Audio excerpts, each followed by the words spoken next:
Un abonné m'a dit qu'il avait pas mal d'appareils hors service à me donner, alors on va aller chercher ça chez lui.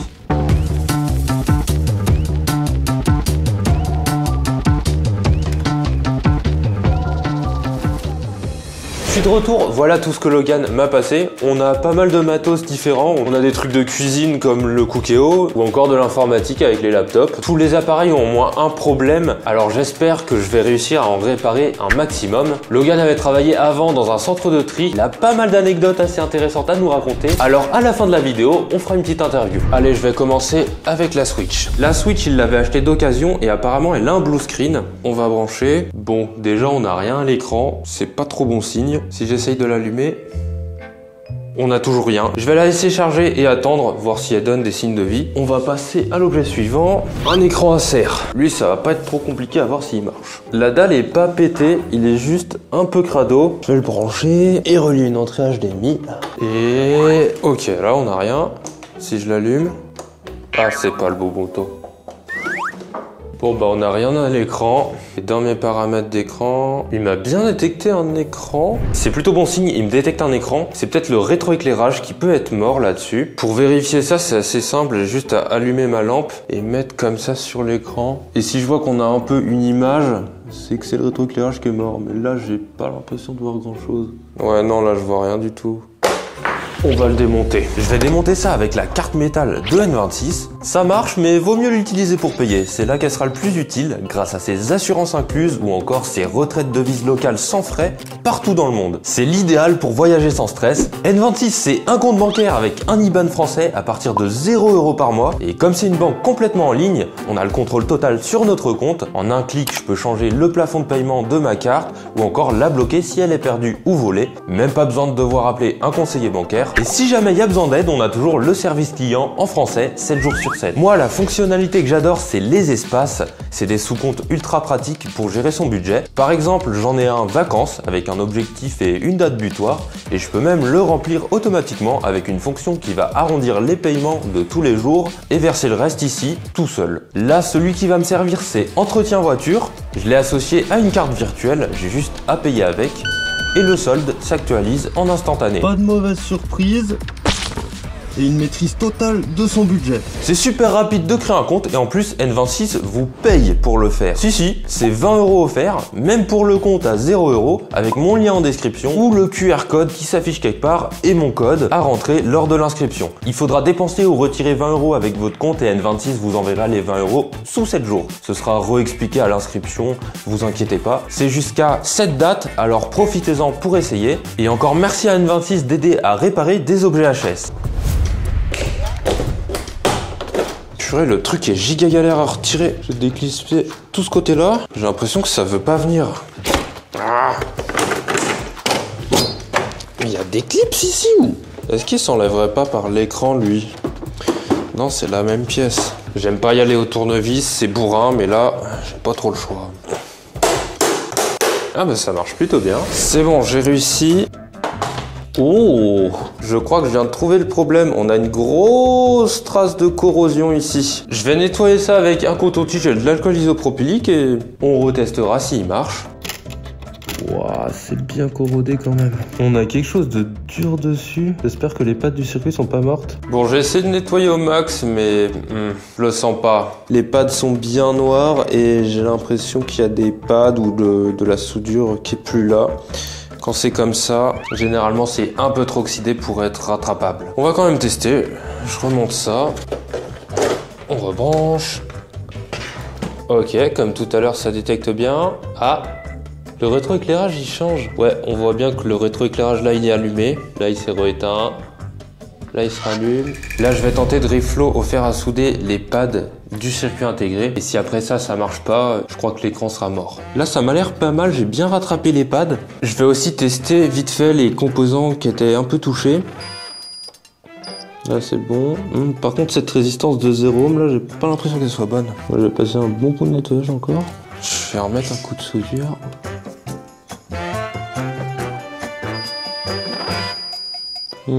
C'est bizarre, j'ai l'impression d'avoir un contact et pas tout à fait un contact. Ok, je vais la bridge, c'est bon, ça m'a saoulé.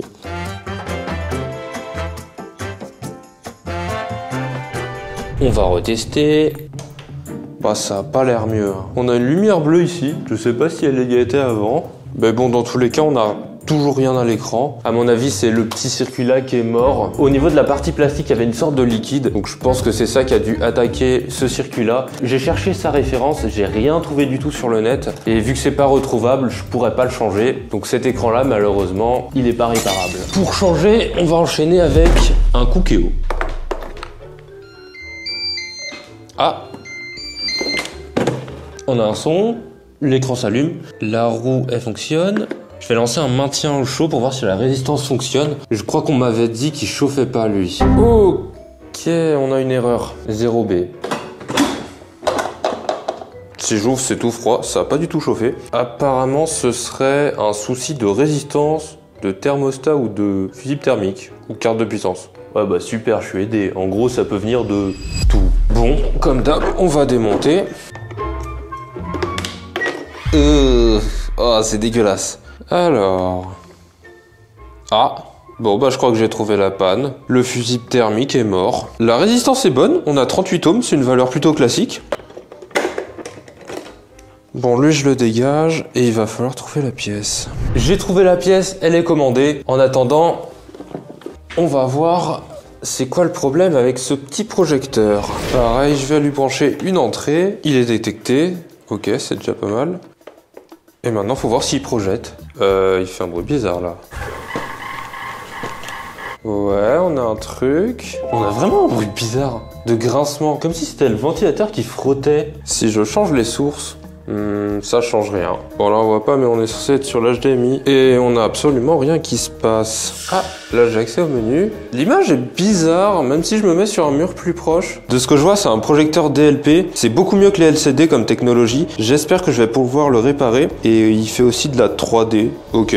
Là en off j'ai essayé de le rapprocher un peu plus du mur, voir si l'image était plus nette et ça change absolument rien. Et il fait toujours son bruit. Du coup je vais le démonter et on va voir directement à l'intérieur ce qui va pas. Déjà, il est assez poussiéreux, ça peut venir de ça. Qu'est-ce que c'est ça? Je vais démonter ce truc. Ah, c'est la lampe. C'est marrant, ça a l'air d'être une lampe à halogène, ou peut-être plus une lampe à décharge. Ça doit être un projecteur pas tout récent, vu que c'est pas encore des LED ni des lasers. Elle, on sait qu'elle fonctionne, vu qu'elle est chaude et qu'on avait de la lumière. Oula, ouais, le ventilateur, il est bien crado. Je vais continuer le démontage, c'est sûrement pas ça le problème.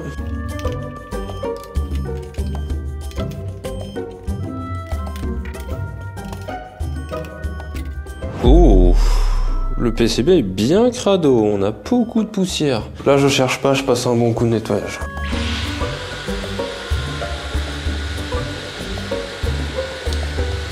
Là comme ça sur le circuit je vois pas de problème, il n'y a pas de composantes cramées, tout a l'air bon. Donc je vais continuer de démonter, voir si je trouve des trucs.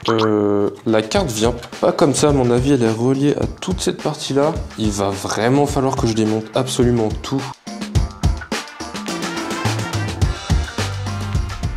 C'était vachement galère à démonter ce truc. Il y a des vis de partout et des composants connectés de partout. C'est giga poussiéreux. Des ventilos là, il est bien poussiéreux. C'est peut-être lui qui faisait du bruit d'ailleurs. Je vais tout nettoyer et vérifier si je vois pas d'anomalie. Mais jusque là, tout a l'air bon. C'est juste sale.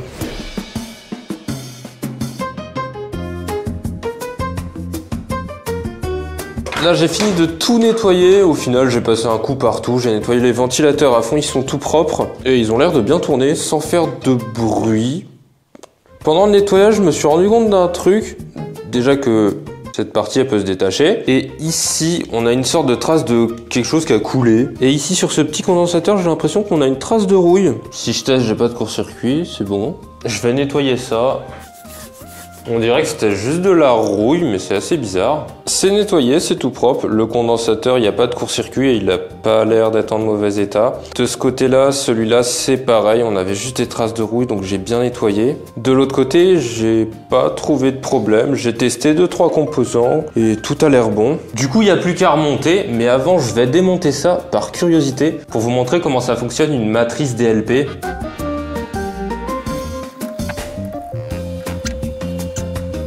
Et donc voilà le cœur du projecteur, la matrice DLP. La puce que vous voyez là, en fait on a plein de micro-miroirs. D'ailleurs je vais sortir le microscope, il y a peut-être moyen qu'on les voit. Mais là, ce qu'on a, c'est plein de micro-miroirs, littéralement des micro-miroirs, et qui vont bouger comme ça, soit dans un angle, soit dans l'autre. Et c'est ça qui va faire que les rayons vont être réfléchis et créer l'image ou avoir un pixel noir. Grâce à cette technologie, on a de bien meilleures couleurs, un bien meilleur contraste et une meilleure consommation par rapport au projecteur LCD. Et ça a une durée de vie aussi beaucoup plus longue. Là, c'est pas trop mal, j'arrive à voir quelque chose. On voit qu'il y a des sortes de pixels qui sont noirs et d'autres qui sont blancs. Bah, c'est tout simplement pas des pixels, du coup, c'est les micro-miroirs qui sont penchés soit d'un côté, soit de l'autre. Avant de remonter, voilà un peu le système complet. On a la lampe là qui émet de la lumière blanche et ici on a une roue chromatique qui va tourner. Ça va envoyer les rayons lumineux avec un prisme là-dessus et ça va être reflété, hop, direct vers la lentille et vers ce qu'on veut projeter.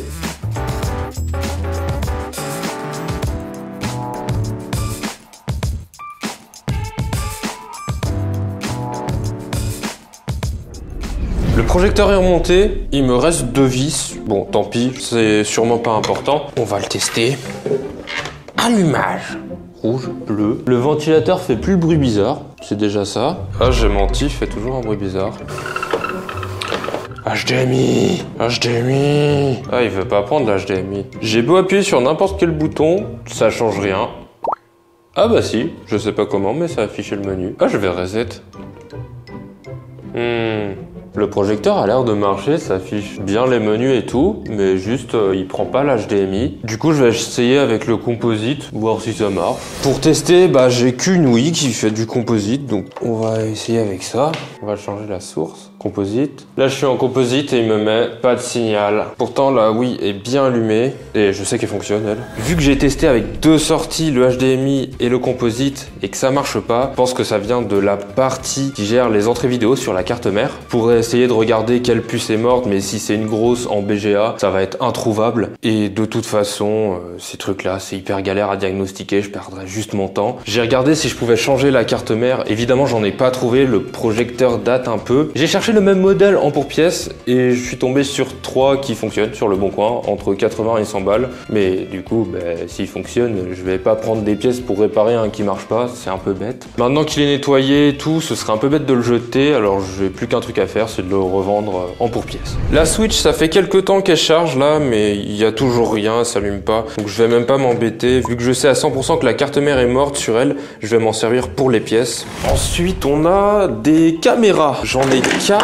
Elle, c'est une caméra IP, j'avais réussi à la connecter à mon réseau, j'avais retrouvé le manuel, j'avais fini par réussir à la faire fonctionner. Celle-là, c'est un truc à moitié pour animaux de compagnie. Elle est Wi-Fi et Ethernet et elle se branche en 5 volts. Là, j'ai bidouillé un truc, histoire de voir si déjà on a un cycle de vie. Bon, il se passe pas grand-chose. J'ai trouvé la notice, elle est censée tourner au bout d'un moment, mais là, il s'est rien passé du tout. Donc je vais à la reset. Là, je suis censé entendre un message vocal. Il y a absolument rien qui se passe, on dirait qu'elle est pas alimentée. Mon adaptateur est peut-être un peu foireux. Je vais la démonter.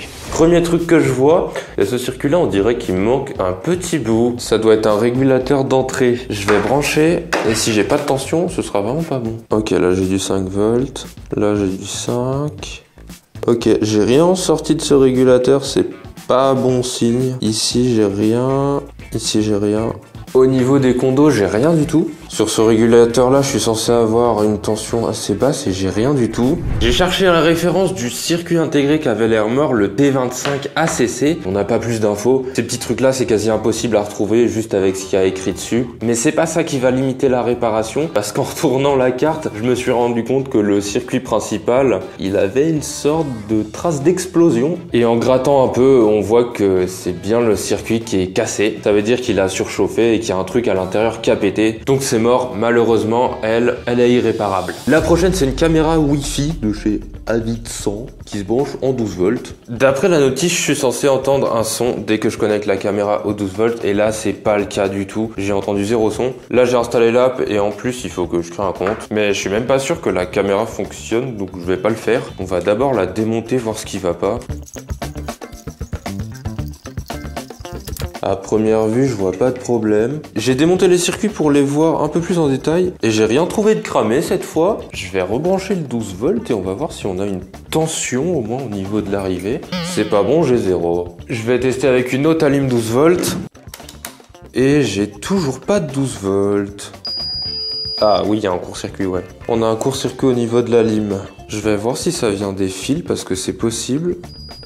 C'est bon signe, ça vient pas de la carte. Le court-circuit vient du fil d'entrée. Si c'est que ça, en le remplaçant, la caméra devrait fonctionner. J'ai pas envie de refaire ces câbles-là. Donc je vais voir si ça vient seulement du bout de la prise. Ok, cool, on a pu. Il n'y a plus qu'à souder une nouvelle prise. Et maintenant, est-ce que j'ai toujours le court-circuit? C'est une blague. Ok, le truc doit venir d'un des fils rouges. À toujours. C'est marrant, là, il n'y a plus. Je suis débile.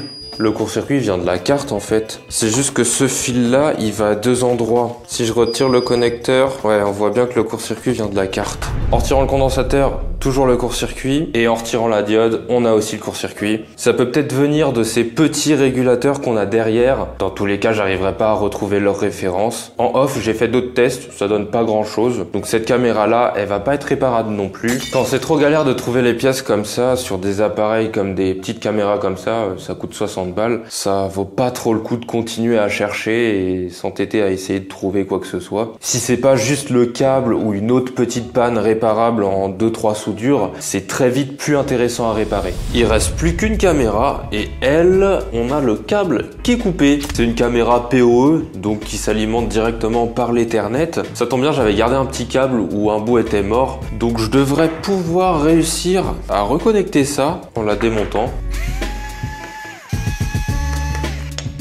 L'intérieur a l'air ok. J'ai dénudé les câbles et bah vous le voyez, on n'est pas sur des couleurs standards. Après quelques recherches, je suis tombé sur la vidéo d'un mec qui montre un peu comment il a recablé son truc. Et il y a un site là qui répertorie pas mal de câblage pour ses caméras. Et de ce que je vois, c'est ce câblage là qui correspondrait à ma caméra. Allez, c'est parti, je vais devoir recabler tout ça.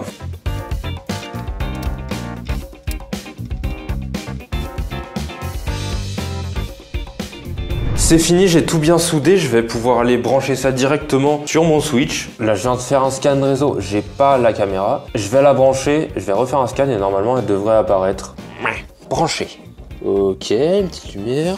Ouais, bon, il n'y a rien qui se passe là-dessus. Je doute qu'elle fonctionne, mais je vais quand même faire un scan réseau, on verra. C'est parti.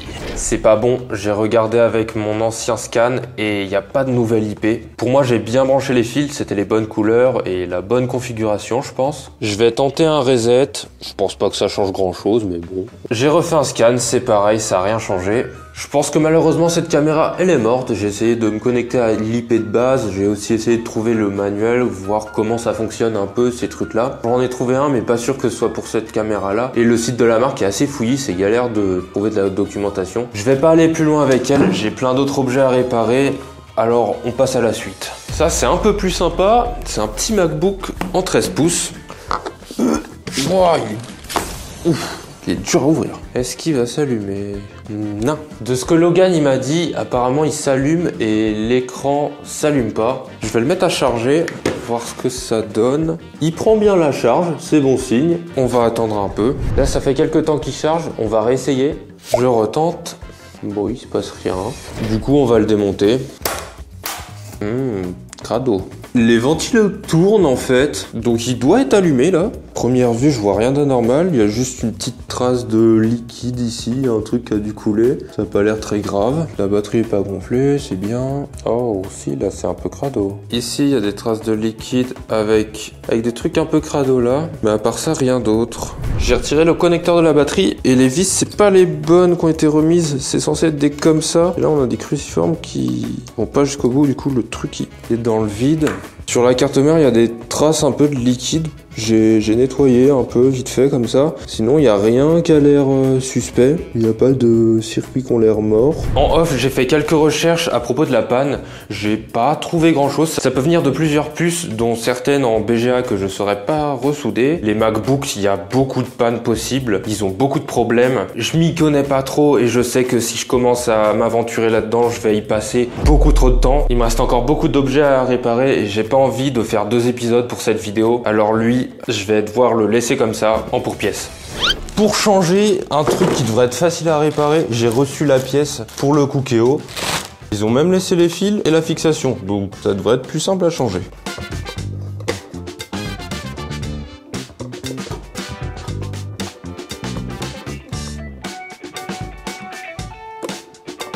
On va pouvoir tester. Il fait bruit. Il va chauffer. Là, on verra si ça chauffe. Ah, faut fermer. Logique. Là, ça fait 4 minutes que ça réchauffe. On n'a pas eu de message d'erreur comme avant. C'est bon signe. Oh. Ouais, bah déjà, il y a de la fumée. Bon, il n'y a pas de doute, ça chauffe bien. Vu qu'on sait que ça marche, plus qu'à passer un petit coup de nettoyage. Et on va pouvoir remonter. C'est vraiment crado. Et bah cool, lui il est réparé, la panne c'était vraiment pas grand chose et en plus la pièce coûte pas très cher. Il y aura juste la marmite à changer, le fond est tout gratté et ça vu que c'est sûrement du téflon c'est très cancer une fois que c'est abîmé comme ça. Donc à changer et puis ce truc là il sera totalement utilisable. Ensuite on a une Xbox Series S, on va tout de suite voir si elle fonctionne. Allumage. Il est bizarre le bouton. Il clique pas, il est très boing boing. À mon avis, elle a pas dû être super bien remontée. Logan m'a dit qu'il avait regardé. On va voir comment c'est à l'intérieur.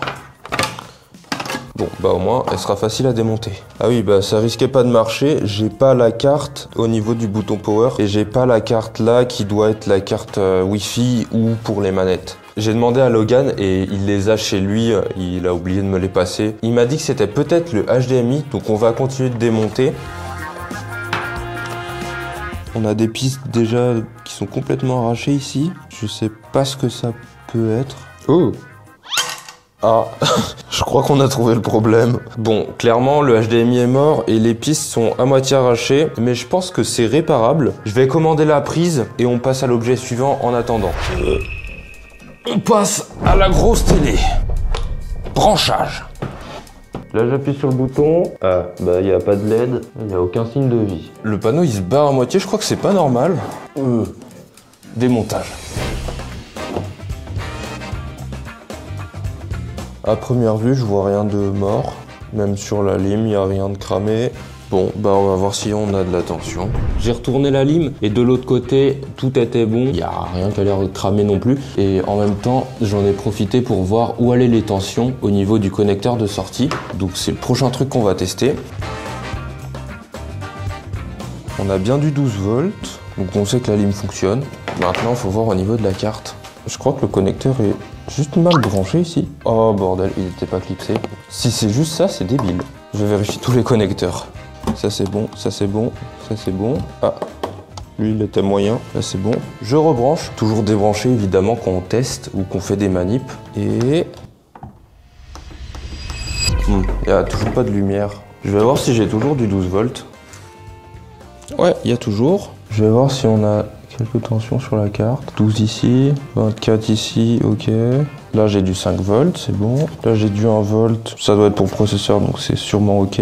1,8, ça c'est ok. 24 volts, bon bah pareil, ok. De ce que je vois sur la carte, les tensions ont l'air ok. Probablement que ça fonctionne. J'ai remis vite fait l'arrière, on va voir si on a quelque chose à l'écran. Bon, il n'y a rien. Si je fais le test du rétroéclairage, on a des traits de couleur, je crois que l'écran est juste mort. Ouais. L'écran a l'air mort, donc je pense qu'il a dû recevoir un coup. Il avait pas l'air comme ça, mais... Oh si, voilà, on voit bien. Il a reçu un pet. On voit bien une grosse démarcation ici. Ça, c'est que les cristaux liquides, ils ont reçu un coup. De toute façon, on a des marques de partout. Ici, c'est tout rayé. Ah là, là, il est pété. Là, il y a clairement une fissure. Je l'avais pas vu avant. Cette télé, c'était soit la carte, vu qu'on n'avait aucune lumière quand on allumait, mais finalement, l'écran, il a eu des pètes, donc là, on est sûr qu'elle est pas réparable. Quand c'est la dalle comme ça se change pas. Le prix de la dalle, si on arrive à la trouver, c'est le prix de la télé. Quand c'est une carte comme la carte mère, ça peut peut-être valoir le coup. Sur certaines télés, ça coûte autour des 100 balles. Ou si c'est la lime, ça c'est pareil, c'est facile. On sait direct que c'est la lime si on n'a pas de tension en sortie ou si on voit un composant de cramé. Donc ça c'est assez facilement réparable et on peut en retrouver en occasion. Mais là dans notre cas, c'est mort de chez mort, donc elle déchette. Autoradio. Je pense qu'il marche. De toute façon, on va le savoir très vite. Sur les autoradios, il y a un truc qui peut cramer, c'est l'ampli. On verra bien. Je vais l'installer. Je vire l'ancien. Est-ce que c'est les mêmes prises? Ça passe. Ça c'est l'antenne, on s'en fout. J'allume. Ah, on a un affichage. Le volume, il a l'air de pas marcher. C'est vrai que c'est souvent le cas avec ces autoradios. Souvent, la molette du volume, elle fait de la merde. Je vais me connecter en Bluetooth dessus. Je suis connecté, on a tout qui est bien affiché. Le volume, il a l'air de marcher. Bah, ça fonctionne. Bon, l'autoradio, il marche. Du coup, je vais le garder dans ma voiture pendant quelques temps, voir s'il marche vraiment. Puis on passe à l'objet suivant. C'est un mini PC Asus. Ah oui, il est vraiment tout petit, lui. Bon, il doit évidemment plus avoir de batterie. C'est du micro USB. Par tout hasard, j'en avais un qui était branché là. Mais c'est pas une tablette plutôt? Est-ce que ça se détache ça? Ah, c'est une tablette PC, ok. Au niveau de l'alimentation, on n'a rien du tout. C'est pas bon signe. Au niveau du connecteur, il a l'air de bouger pas mal, mais il a pas l'air pété. Et à l'intérieur, les contacts ont l'air bons. Je vais démonter, il faut chauffer. C'est comme sur les tablettes normales.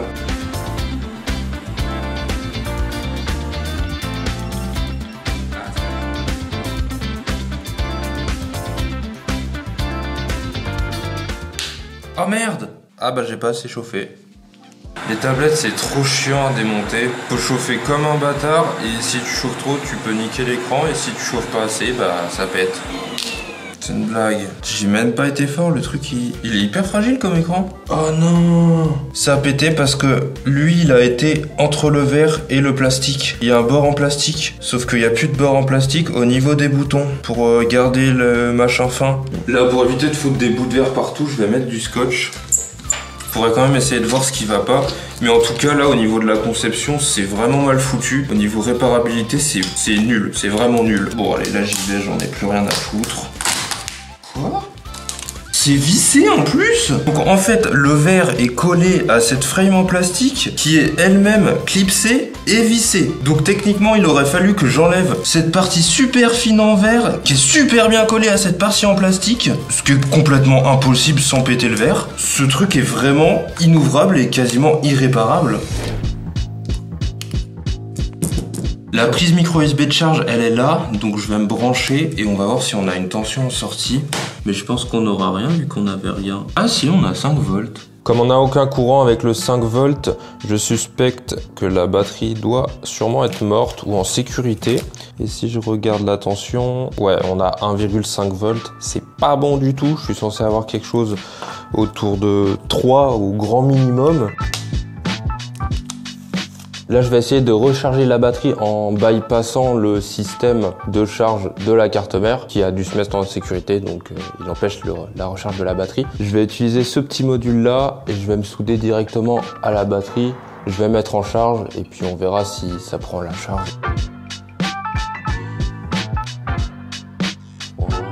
J'adore l'USB-C, bordel. Ah, c'est des trucs de merde qui acceptent que les type A vers type C. J'aime pas l'USB-C en fait. Type A vers type C. Et il n'y a plus qu'à attendre. J'ai reçu les prises HDMI. Et en plus, on a des vis. C'est cool.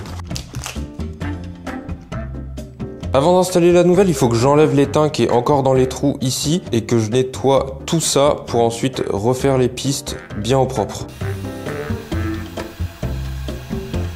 Maintenant que tout est propre, il faut que je vienne gratter les mini pistes et que je rajoute des fils de cuivre ensuite. Bon, je vais pas tout filmer, c'est galère avec ça, ça m'emmerde. Je sais pas comment ils font les gens qui montrent ce genre de trucs sur YouTube. Du coup, je vais me focus dessus et je fais ça hors cam. J'ai fini de souder à l'autre bout là, c'est pas hyper clean, mais j'ai fait au mieux. J'ai pas la bonne panne de fer à souder. J'ai une comme ça pour le pine seal, mais idéalement pour ce genre de taf, il faut une panne avec un bout comme ça. Plus qu'à mettre du cum de jet en verre. Et c'est parti pour polymériser. J'ai fini de tout préparer, je vais pouvoir mettre la nouvelle prise et on va essayer de souder ça correctement. Là, ça m'a l'air bien soudé. J'ai repassé un petit coup au fer à souder après. J'ai fini de souder la prise sur les côtés. Il n'y a plus qu'à remonter la Xbox.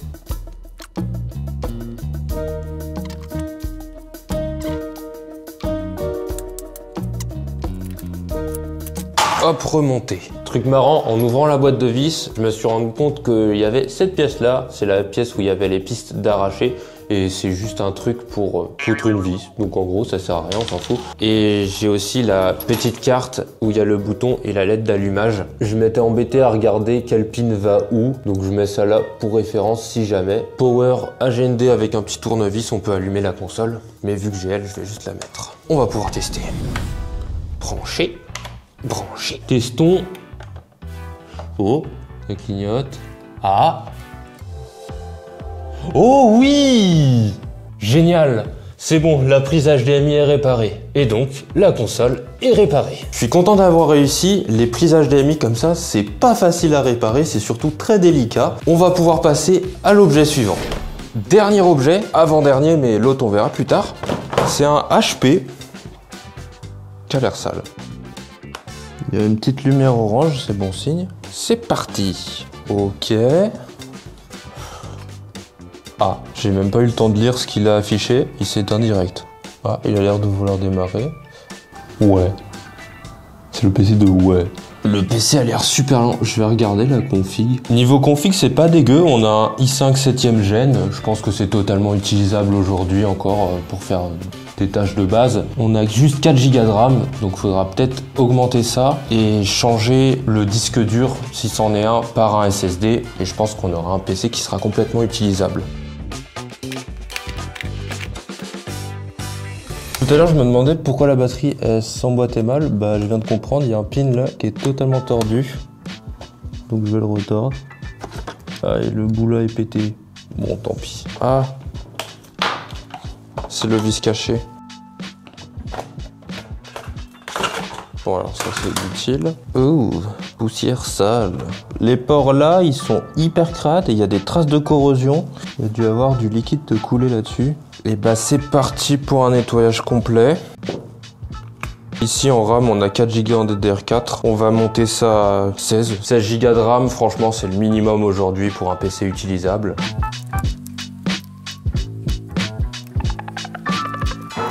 Attention à la vision d'horreur. Non ça va, il est pas si crade. Allez, un bon coup de soufflette.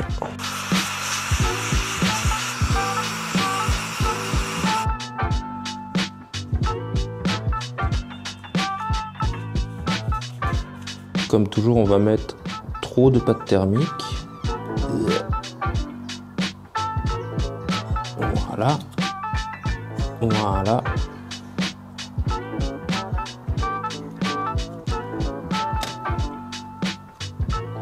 Je remets la RAM. Je vais lui ajouter 4 Go.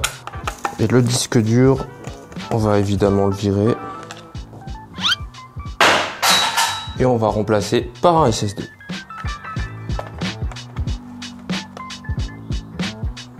Remontage. Batterie. Plus qu'à installer Windows 11 et ça devrait être bon. Le Windows est installé, le PC a l'air fluide, il a l'air de marcher. Pendant qu'il installe ses mises à jour, je vais commencer le nettoyage. Il est vraiment très crade. Pour nettoyer le clavier au point où il en est, il a beaucoup de problèmes. Donc comme Borge quand il a beaucoup de problèmes, on va utiliser beaucoup d'alcool.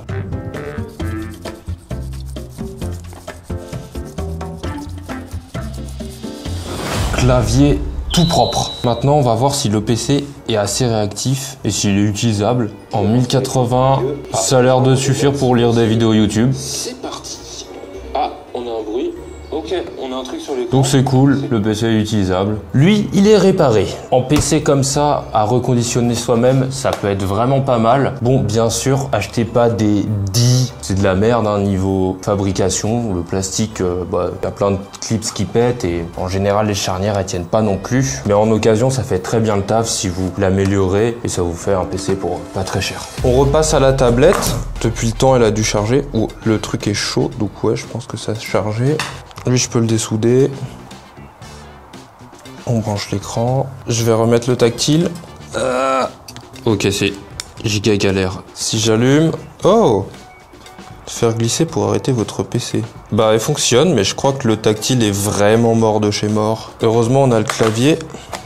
Ah oui mais il a plus de batterie lui non plus. C'est une blague. Ah, c'est du Bluetooth, on pourra rien faire là. En rechargeant la batterie, ça a permis de la débloquer et au moins on sait que la tablette fonctionne. Bon, par contre, il va falloir remplacer tout le bloc écran. J'ai regardé, on peut acheter que le tactile, mais c'est collé à l'écran, donc dans tous les cas, on doit changer les deux. On peut pas changer soit l'un soit l'autre. Et il va me falloir la frame en plastique vu que les clips sont pétés. J'en ai trouvé sur Ali, mais ça coûte autour des 40 €. La tablette a pas des specs de fou, 32 Go de mémoire et 2 Go de RAM. Là-dessus, ils disent que c'est compatible Windows 10. On mettra clairement pas un Windows 10 dessus. Vu le prix où il coûte l'ensemble écran et le prix de ces trucs-là en occasion sur le bon coin, franchement, ça vaut pas le coup de réparer. De toute façon, ces PC tablettes là, même à l'époque, c'était pas terrible du tout. Aujourd'hui, ils sont beaucoup mieux, mais à l'époque, ça valait vraiment pas le coup. Donc lui, pour pièce. Plus qu'un objet. Et c'est un PC Lenovo. Ce PC, il marche. En fait, je l'ai réparé avant sur ma chaîne Le Bange. D'ailleurs, allez voir la vidéo. Mais contrairement au PC qu'on a réparé juste avant, lui, même après être réparé, il est vraiment inutilisable. Il est super lent. Le processeur est pas du tout assez puissant pour faire tourner quoi que ce soit. Une simple vidéo YouTube, il arrive même pas à la faire tourner correctement. Donc ça, c'est poubelle, hein, ça sert à rien.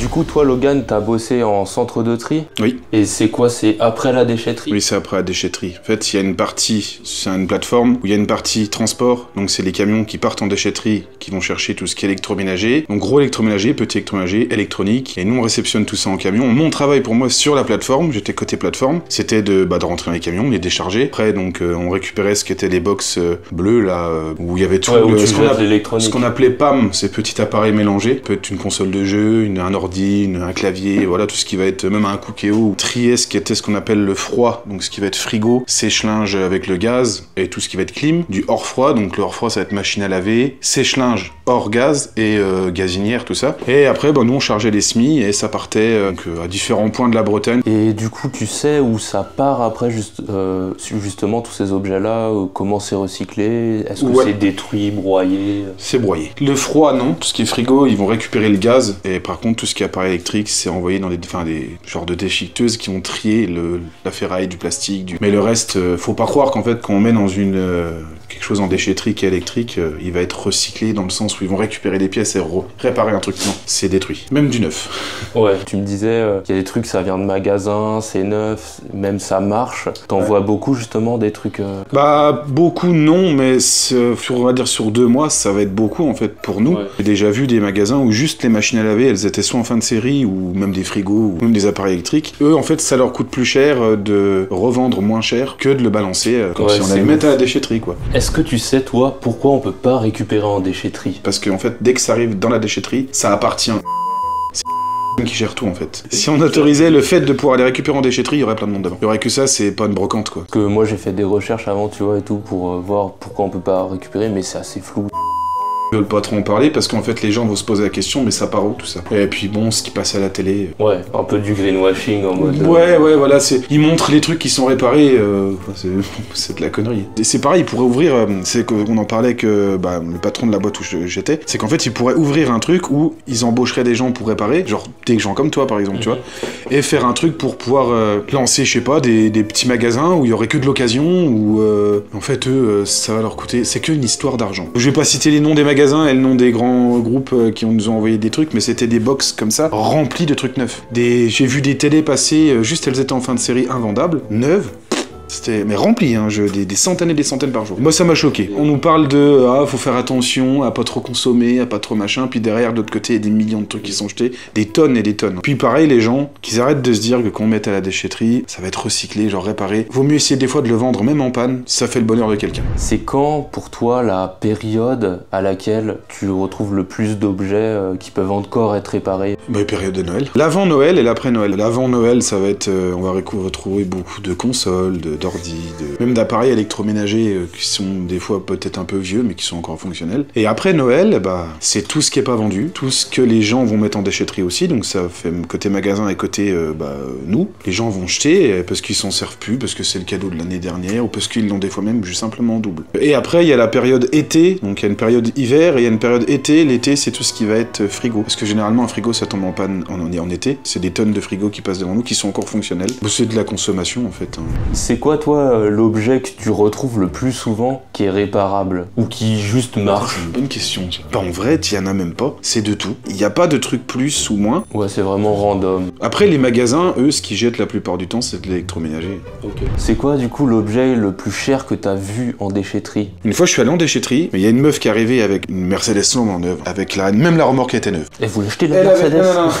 Elle avait un frigo américain, avec, tu sais, l'écran, là, que t'appuies, c'est transparent, c'est des trucs que tu vois même pas en magasin, tu vois, c'est des trucs, c'est limite sur mesure, tu vois. Flambant neuf. Moi, avec le mec de la déchetterie, il le regarde, il dit, mais madame, le frigo, il est mort, ça vaut au moins, je sais pas, peut-être 6-7 000 euros. Oh non, il allait pas avec la couleur de ma cuisine. Oh non. Ah, il y a des gens, ils jettent, c'est parce qu'ils ont de l'argent. Et elle m'a dit, j'ai la flemme de le vendre. Du coup, est-ce que t'as un petit truc à rajouter? Bah, si vous pouvez vendre, vendez. Ne jetez pas. Ça fait un bonheur pour quelqu'un d'autre. Ça évite la surconsommation et puis le gaspillage. Ouais, s'il y a un truc que je peux dire aussi, pour les gens qui vont en déchetterie, c'est important. Enfin, ne mettez pas des trucs n'importe où. Ils prennent, je sais pas, une débroussailleuse thermique. Ils vont mettre ça dans les box trucs électriques, parce qu'ils pensent que ça va dedans. Et nous, on se retrouve avec ce truc-là qui peut prendre feu, nous, dans le camion ou dans la plateforme. Ouais. Le bâtiment, nous, il a explosé. Le box a pris feu. Mais non. Il y avait les bouteilles de gaz à côté avec les chariots. La bouteille de gaz, elle a explosé. On l'a retrouvée à je sais pas combien de mètres de haut. Méconnaissable, l'entrepôt. Même l'entrepôt extérieur, il avait gonflé. Merci beaucoup à Logan pour les objets et pour l'interview, c'était très cool et les anecdotes étaient pas mal. J'aimerais terminer avec une petite conclusion sur les objets. Les écrans comme des PC ou des télés, c'est toujours intéressant de tenter de les réparer tant que la dalle est pas pétée. Le Cookéo et tout ce qui est électroménager en général,